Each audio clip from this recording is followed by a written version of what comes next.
In a dramatic shift in transatlantic relations under President Donald Trump, the United States has split with its European allies by refusing to blame Russia for its invasion of Ukraine in votes of 3 UN resolutions seeking an end to the war.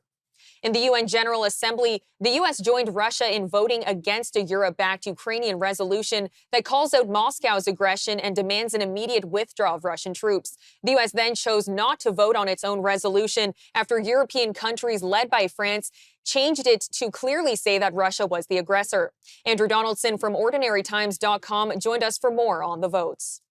So with the United Nations, we have to remember these General Assembly resolutions, especially when they're back and forth and conflicting resolutions with this, are not really worth all that much. They do resolutions condemning everything all the time. What is important here is the symbolism and the total shift in policy of the Donald Trump administration, this one, against what has gone on from previous administration, including his own. Usually, U.S. foreign policy changes a lot because of our system of government. Of course, we change Congress every 2 years, the Senate, a third of it every 2 years, and then the presidency every 4 to 8 years. So we have a lot of turnover, and foreign policy is not something the U.S. is very consistent on. But there's usually at least some thread in it, and you don't have a complete 360 on a very important international topic like Vladimir Putin and his control of Russia and his force of power and things like Ukraine. And of course, you can go back in time because Ukraine's not the first offense that he has of invading countries. He'd done it in Georgia and other places and in the Crimea, which led directly to this current war in the Ukraine. So this policy with Trump, this is very shocking to a lot of people, but in the context of the last few weeks, we should have seen it coming. You had J.D. Vance at the Munich Security Conference and the comments that he made. You have Secretary Hegseth and the comments that he's made, and you have Secretary of State Rubio, who has changed a lot of what he said throughout his career to match the Trumpian policies that now he has to parrot.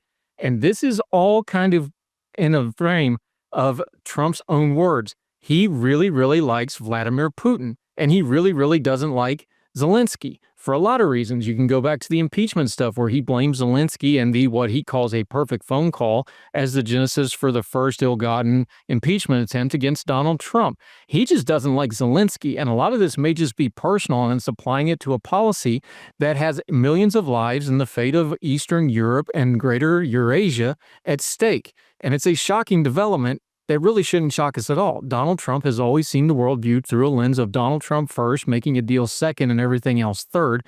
And now we're seeing it play out in the UN. We're seeing it play out in negotiations. And the benefactor of all this is Vladimir Putin, whose long-term strategic goal is if he gets 10, 20, 30% of what he wanted out of this war, he's probably going to win in his own mind. And if he gets the land bridge to Crimea, which looks like he's probably going to get, and all this without any concessions at all, which the Trump administration isn't demanding anything out of Putin. He's just demanding it out of Zelensky. Putin's going to be the big winner out of here. And that would be a very, very strong turn of events from the last 20, 30 years of U.S. foreign policy.